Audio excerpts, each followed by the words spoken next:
Hello, my name is Annie Saunders and I'm a PhD candidate from Cardiff University in Wales, UK. My presentation, titled The Growing Influence of Wellbeing as a Mechanism for Tackling Regional Inequalities, will be discussing how radical changes in the policy design landscape of Wales are impacting on approaches to regional development. The main thrust of these changes are situated within a specific political context.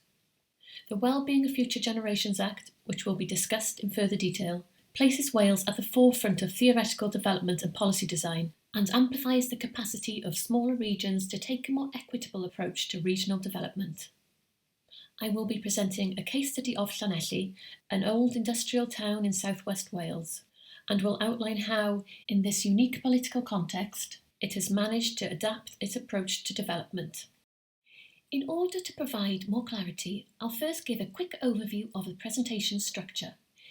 In the introduction, I'll outline the broader context of the overall research that brings to focus the influence and impact of economistic approaches to development in old industrial regions. I'll highlight the overall aim of this paper, which is to determine the extent to which well-being as a goal and metric has increased in prominence, influence, and effectiveness in tackling inequality in smaller regions. The theoretical framework will outline where these debates are situated and show how they relate to the case study, thereby informing the research questions. Before introducing the case study, which is a regeneration project in Llanelli, I will explain the political context in which it is situated. The case study will present an example of how Wales and regions within it are adapting to the new policy landscape. I'll conclude by highlighting the capacity of smaller regions, despite having many limiting factors, to take a more equitable approach to regional development. What is this paper discussing? The overall research forms part of a wider European project working alongside 4 other higher education and research institutes in Europe. Agents of Change in Old Industrial Regions in Europe is funded by the VW Foundation and looks at the role of agents and agency in influencing change and engendering new path developments. The research itself sits within wider discussions about regional development in Europe and the influence and impact of EU policy on smaller, more peripheral regions. Dominant approaches to regional development are often criticised for prioritising economic efficiency and competitiveness, and for viewing equity to be a byproduct of economic growth in successful regions. Old industrial regions located outside major urban areas are most disadvantaged because they can neither rely on their own resources nor benefit from growth taking place in more prosperous metro regions.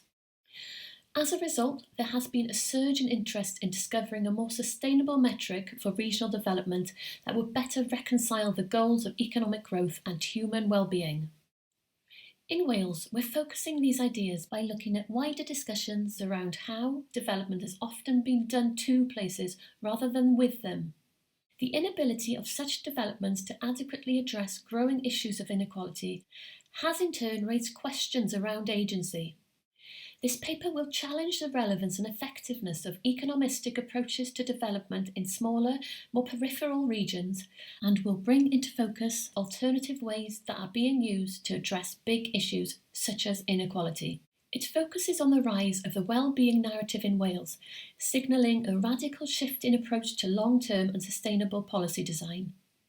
More specifically, it looks at a case study in the old industrial town of Llanelli and considers how regional approach to development is changing.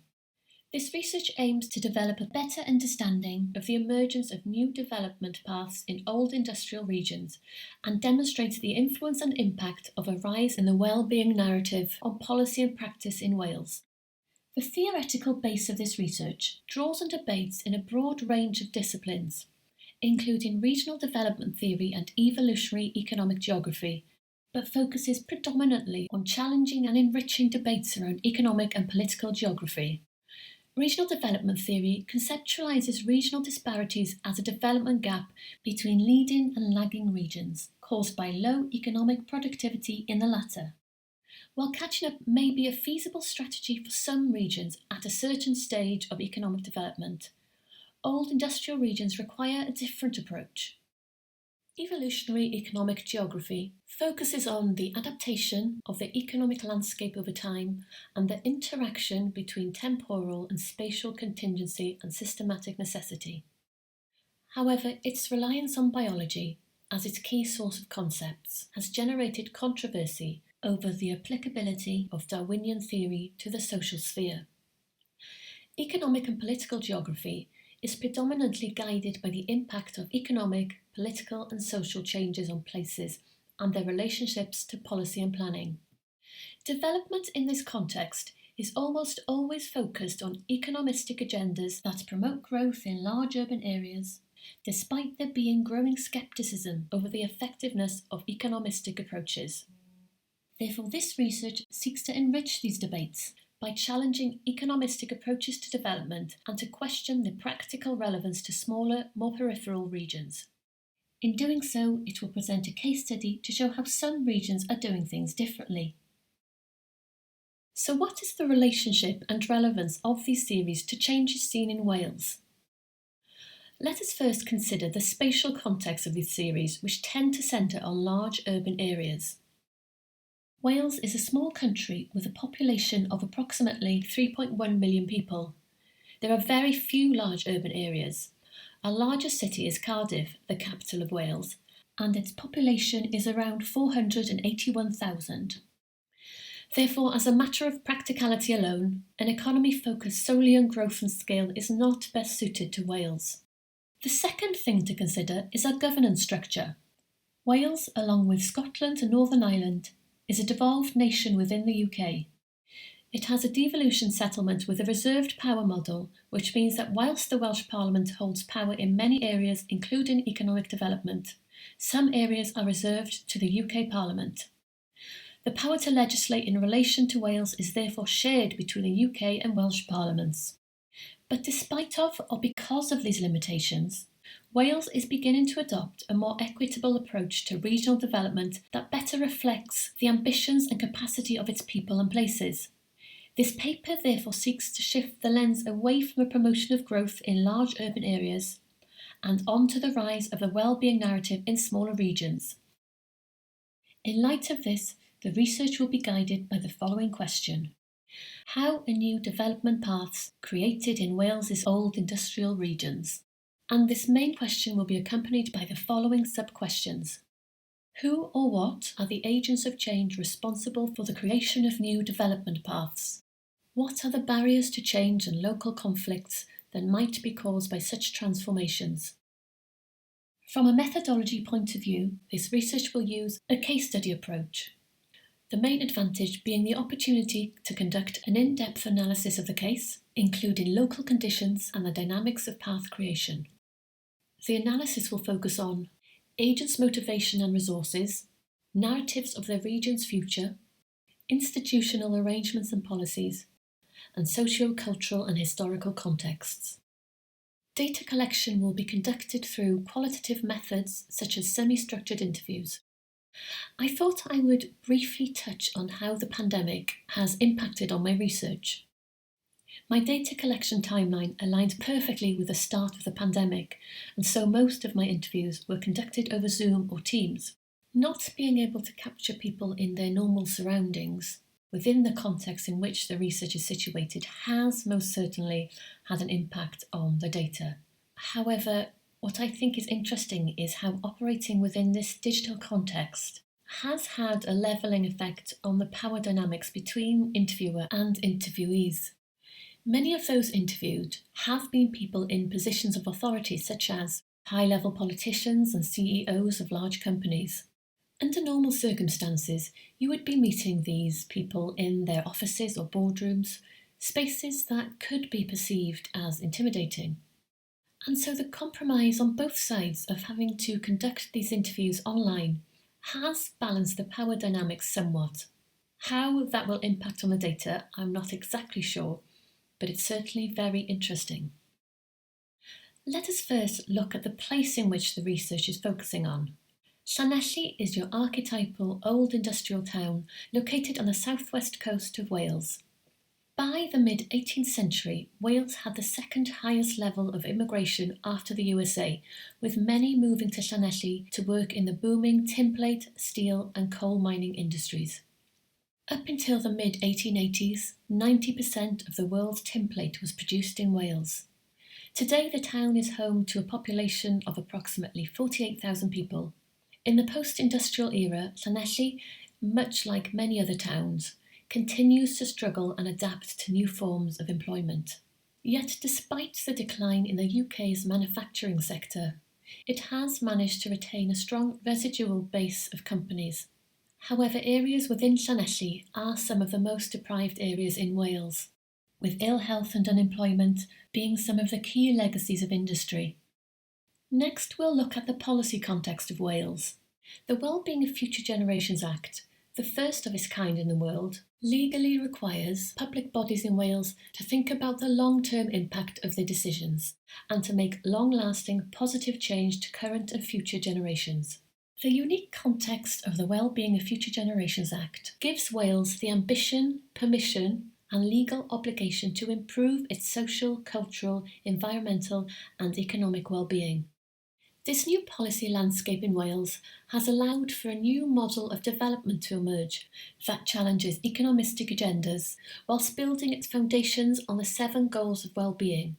And these are a prosperous Wales, a resilient Wales, a healthier Wales, a more equal Wales, a Wales of more cohesive communities, a Wales of vibrant culture and thriving Welsh language, a globally responsible Wales. So how do these policies work in practice? This research looks at the City Deal model. So what is a City Deal? A City Deal is a bilateral agreement between government and a city region. These large investment programmes are tasked with delivering projects that address specific regional weaknesses, with its core aim of generating economic growth. As a result of devolution, the City Deal in Wales is a trilateral agreement between the UK Government, the Welsh Government and the City region. The deal that the research focuses on is the Swansea Bay City Deal, which is an investment of up to £1.3 billion in 9 major programmes and projects across the region. In the 15-year lifespan of the City Deal, it aims to boost the regional economy by at least £1.8 billion, while generating more than 9,000 jobs. Its programme and projects are based on key themes including economic acceleration, life science and well-being, energy, smart manufacturing and digital. However, as these deals continue to be a key driver of economic activity in the UK, there is some concern as to whether the UK Government's drive for GDP growth and the Welsh Government's ambition for a sustainable economy can both be achieved at the same time. Let's take a closer look at the case study. The Pentre Awel Wellness and Life Science Village in Llanelli, Pentre Awel being the Welsh for breezy village, is one of 9 projects that forms part of the Swansea Bay City Deal. It will be situated along the Llanelli coastline on the site of an old copper works and will bring together health, leisure, business and research. And its stakeholders include the local authority, local health board, further and higher education institutes and the private sector.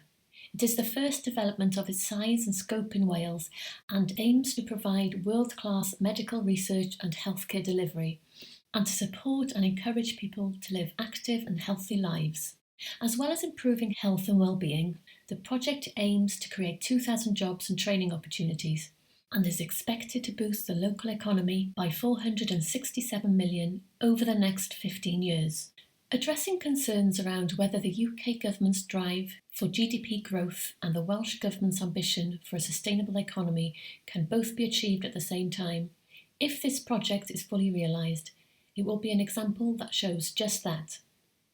It works within its given development structures, which is the City Deal, yet challenges their core economistic agendas. Instead of seeing growth as key to achieving improved well-being, this approach views improving well-being not only as a goal, but also as a mechanism for achieving it. It directly addresses some of the negative legacies of industry, in this case ill health and unemployment, by promoting and facilitating well-being and upskilling those in the area and beyond within the field of health and leisure. So why this case study? This project is situated in southwest Wales and forms part of the growth-focused Swansea Bay City deal. It is underpinned by a radical new policy landscape, propelled by the Wellbeing of Future Generations Act.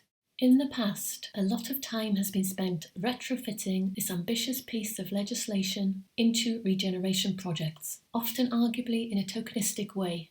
With Pentre Awel, they have been able to design the project based on the goals and ways of working, embed them in the plans and influence how they develop. It is a prime example of a new model of development that is being built in Wales and demonstrates that well-being is an essential aspect of agency. Therefore, by working to improve it, people and places will become empowered. To conclude, I'll begin by addressing the research questions. How a new development path created in Wales's old industrial regions. Wales has taken a radical new approach to policy design that is responding to global debates about well-being and addressing them on a national and local level. This new landscape allows for a more holistic approach to development that considers GDP growth as only part of the solution as opposed to the answer. Focused and meaningful collaborations between public bodies across all levels of government, education and the private sector have been instrumental in building this process. Who or what are the agents of change responsible for the creation of a new development path? The rise of the well-being narrative within and beyond the context of regional development has played a significant role in influencing the ambitions of the Welsh Government. Wales, along with countries such as New Zealand, are pursuing a new course that refocuses attention away from the idea of superstar economies onto more inclusive ideas of well-being of people and the planet. This shift in narrative and focus demonstrates a far more holistic approach to tackling inequality, which will arguably generate more opportunity to build agency for those who have little or none. What are the barriers to change and local conflicts that might be caused by such transformations? Things have developed very quickly since Brexit, and there is a real concern and fear about the hostility of the UK government towards the devolved administrations.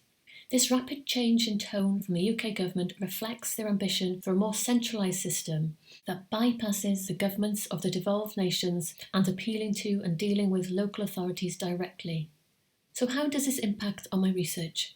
This new post-Brexit system of central-local relations creates both threats and opportunities for local agency, and with regards to the case study in particular, for example, not all the funding for the Swansea Bay City deal has been transferred to Wales by the UK Treasury, which has a direct impact on Pentre Awel in Llanelli. Therefore, this new dynamic could still have a significant impact on this deal and others in the future. The structure of development may not have radically changed yet, but the main thrust of the conversation has certainly shifted. Development projects are being designed with a well-being agenda in mind, and not being retrospectively bolted on. The devolved government of Wales has developed an ambitious agenda with the Wellbeing of Future Generations Act that places a firm emphasis on the importance of long-term planning, showing how radical changes can be implemented within the confines of current frameworks. Well-being as a concept is far more commonplace and widely accepted, and COVID has only highlighted this awareness of well-being beyond our own individual health. This situation has also enabled health boards to get a better handle on the local population, therefore a deeper understanding of their needs.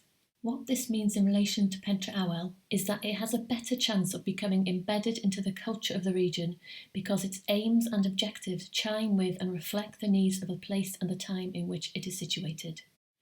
Thank you ever so much for listening, and please do get in touch if you have any questions. Diolch yn fawr.